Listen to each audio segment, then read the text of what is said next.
પવનને લઈને એક મહત્વના સમાચાર છે। જે ખેડૂત ભાઈઓને શિયાળુ પાક હોય અને એમાં પણ થોડીક ઊંચાઈવાળો પાક હોય, ઘઉં હોય, બાજરો હોય અથવા તો જે મકાઈ કે કોઈ અન્ય પાક હોય, તુવેર છે, એરંડા છે, આવા પાકની અંદર આપ તમામ મિત્રો જાણો છો કે જ્યારે પવનની ઝડપ વધે તેવી શક્યતા હોય ત્યારે પિયત આપવાનું ટાળવું જોઈએ। ત્યારે મોટા સમાચાર છે કે 1-2 દિવસની અંદર જો તમારે પિયત આપવું હોય તો આપી શકો છો।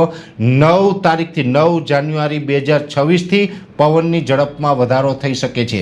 અત્યારે 12થી લઈને 15 કિલોમીટર પ્રતિ કલાકની ઝડપે જે પવન ફૂંકાઈ રહ્યા છે, આ પવનની ઝડપમાં વધારો થઈ અને 16થી લઈને 20 કિલોમીટર પ્રતિ કલાકની ઝડપે પવન ફૂંકાશે અને એ સાથે અમુક સમયે ગસ્ટિંગ એટલે કે જે ઝટકાના પવનો હોય છે એ લગભગ 22થી 25 કિલોમીટર પ્રતિ કલાકની ઝડપ નોંધાય તેવી શક્યતાઓ છે। એટલે ખાસ કરીને 9 તારીખથી 1 અઠવાડિયા સુધી પવનની ઝડપમાં મોટો વધારો થવાનો છે।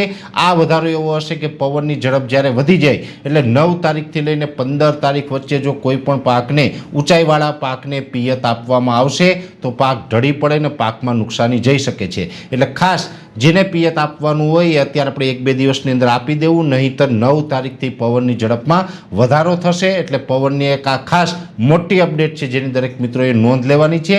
ઠંડી, તાપમાન અને પવન સિવાય બીજા પણ સમાચાર એ છે, આમ જોવા જઈએ તો રાજ્યના અનેક વિસ્તારની અંદર ઝાકળ વર્ષા છે એ છેલ્લા ઘણા દિવસથી આપણે જોવા મળી રહી છે। આમ તો સામાન્ય રીતે જ્યારે પણ ઝાકળ એટલે કે જે ધુમ્મસ હોય, ડ્યુ હોય છે, એનું પ્રમાણ જ્યારે પણ જોવા મળે ત્યારે 2-3 દિવસ વધીને 4 દિવસ એ પછી એ વિખાઈ જતું હોય છે, ઝાકળ આવવાનું બંધ થઈ જતું હોય છે।